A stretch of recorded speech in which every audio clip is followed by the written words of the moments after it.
بسم اللہ الرحمن الرحیم۔ تمام پیغمبروں کی گنتی اور نام تو معلوم نہیں، مگر مشہور پیغمبروں کے کچھ نام بتاؤں۔ مشہور پیغمبروں کے چند نام ہیں: حضرت آدم علیہ السلام، حضرت شیش علیہ السلام، حضرت ادریس علیہ السلام، حضرت نوح علیہ السلام، حضرت ابراہیم علیہ السلام، حضرت اسماعیل علیہ السلام، حضرت اسحاق علیہ السلام، حضرت یعقوب علیہ السلام، حضرت یوسف علیہ السلام، حضرت داؤد علیہ السلام، حضرت سلیمان علیہ السلام، حضرت موسیٰ حضرت یوسف علیہ السلام، حضرت داؤد علیہ السلام، حضرت سلیمان علیہ السلام، حضرت موسیٰ علیہ السلام، حضرت ہارون علیہ السلام، حضرت زکریا علیہ السلام، حضرت یحییٰ علیہ السلام، حضرت الیاس علیہ السلام، حضرت یونس علیہ السلام، حضرت لوط علیہ السلام، حضرت صالح علیہ السلام، حضرت ہود علیہ السلام، حضرت شعیب علیہ السلام، حضرت عیسیٰ علیہ السلام اور حضرت خاتم النبی محمد مصطفیٰ صلی اللہ علیہ وسلم۔ حضرت صلی اللہ علیہ وسلم ابر کے کس خاندان میں سے ہیں؟ حضور خاندان ان قریش میں سے ہے۔ حضور خاندان قریش میں سے ہیں۔ عرب کے تمام خاندانوں میں خاندان قریش عزت اور مرتبے میں زیادہ تھا۔ خاندان ان قریش کے لوگوں عرب کے دوسرے خاندانوں کے سردار مانے جاتے تھے۔ پھر خاندان قریش کی ایک شاخ بنی ہاشم تھی جو قریشی کی دوسری شاخوں سے زیادہ عزت رکھتی تھی۔ حضرت اس شاخ یعنی بنی ہاشم میں سے تھے اور اس وجہ سے حضور کو ہاشمی بھی کہتے ہیں۔ ہاشم کون تھے جن کی اولاد بنی ہاشم کہلاتی ہے؟ حضور کے پردادا کا نام ہاشم ہے۔ آپ کے نسب و نسل اس طرح ہے۔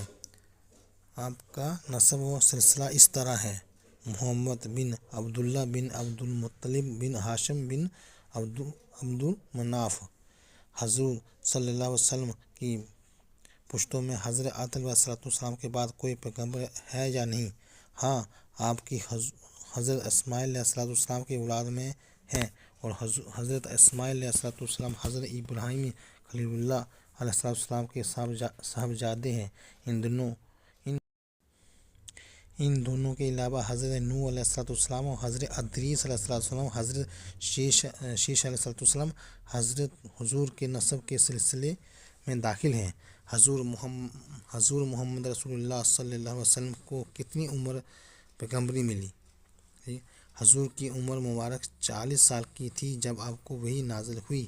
وحی کسے مراد ہے؟ وحی سے مراد یہ ہے کہ اللہ تعالیٰ نے اپنا احکام و اپنا کلام حضور پر اتارنا شروع کیا۔ وحی نازل ہونے کے بعد کتنے دنوں تک حضور زندہ رہے؟ 33 برس، 13 سال مکہ معظمہ میں اور 10 سال مدینہ منورہ میں۔ مدینہ منورہ میں آپ کیوں چلے گئے تھے؟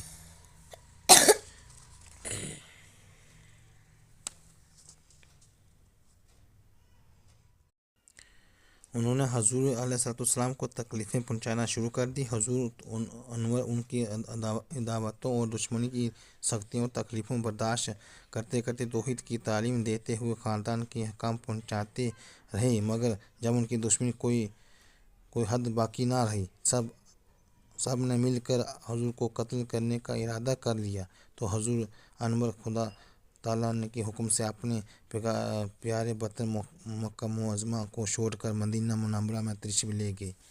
مدینہ منورہ کے لوگ پہلے مسلمان ہو چکے تھے اور وہ حضور کے مدینہ میں تشریف لانے کی نہایت مشتاق تھے، اور جب حضور انور مدینہ منورہ میں پہنچے تو ان کو مسلمانوں نے حضور صلی اللہ علیہ وسلم کی حضور کے ساتھیوں کی اپنی جان و مال سے مدد اور عنایت کی۔ مدینہ منورہ کے لوگ پہلے ہی مسلمان ہو چکے تھے اور وہ حضور کے مدینہ میں تشریف لانے کی نہایت مشتاق تھے، اور جب حضور انور مدینہ منورہ میں پہنچے تو مسلمانوں نے حضور صلی اللہ علیہ وسلم کی اور حضور کے ساتھیوں کی اپنی جان و مال سے مدد اور عنایت کی۔ حضور کے مدینہ منورہ میں تشریف لے جانے کی خبر سن کر اور مسلمان بھی جن کے قافلے ستاتے رہتے تھے، آہستہ آہستہ مدینہ منورہ میں چلے گئے۔